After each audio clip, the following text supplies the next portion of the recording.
فرماتے ہیں قال رسول اللہ صلی اللہ علیہ وسلم کل سلامہ من الناس علیہ صدقۃ کل یوم تطلع فیہ الشمس.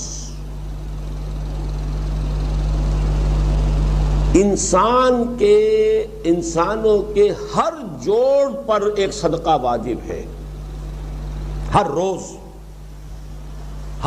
جو طلوع ہوتا ہے تو ہر جوڑ کا صدقہ. یہ انگلی کا جوڑ ہی اگر لاک ہو جاتا، آج صبح آپ اٹھتے ہو یہ لاک ہے تو کیا ہوتا؟ گھٹنا لاک ہو جاتا، کونی لاک ہو جاتی. صبح کو انسان اٹھے کہ میں بھلا چنگا ہوں. کل یوم تطلع فی الشمس، ہر دن جس میں کہ سورج جو ہے طلوع ہوتا ہے اس میں ہر جوڑ پر ایک صدقہ واجب ہے. اس کو شیخ سعدی نے بہت عمدگی سے کہا ہے.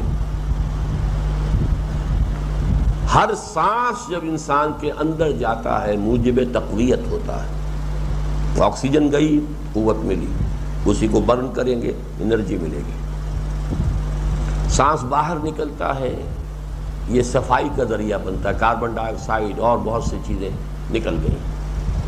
بس بر ہر نفس 2 شکر واجب بس.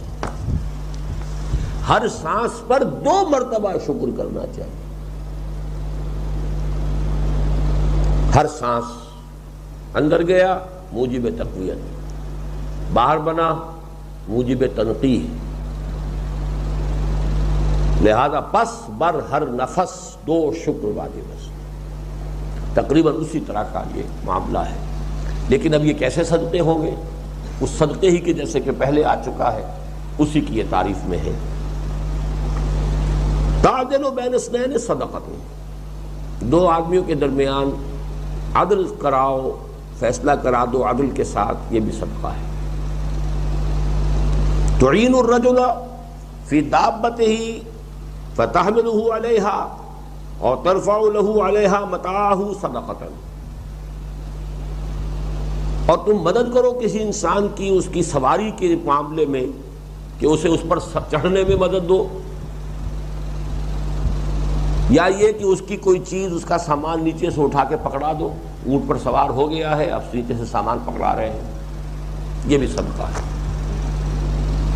والکلمۃ الطیبۃ صدقۃ، ہر پاک بات جو اپنی زبان سے نکالو گے وہ صدقہ ہے. فلیقل خیرا او لیصمت، بات صحیح کرے، اچھی کہے یا خاموش رہے. تو ہر اچھی بات جو زبان سے نکلتی صدقہ ہے. وبکل خطوۃ تمشیہا الی الصلاۃ صدقۃ، اور ہر قدم جو وہ نماز کے لیے جاتا ہے تو اٹھاتا ہے یہ صدقہ ہے. وتمیت العزاء عن الطریق صدقۃ، اور راستے میں سے کوئی اذیت شے کو، اذیت بخش چیز کو دور کرتا ہے. کہیں روڑا پڑا ہوا ہے، کہیں کچھ اور ہے، کوئی ٹھوکر کھا جائے گا، کوئی ہو سکتا ہے کوئی اندھا گزرے، اس کے لیے کوئی مصیبت ہو جائے، اس کو اگر ہٹاتے ہوئے چلے گا، یہ بھی صدقہ ہے.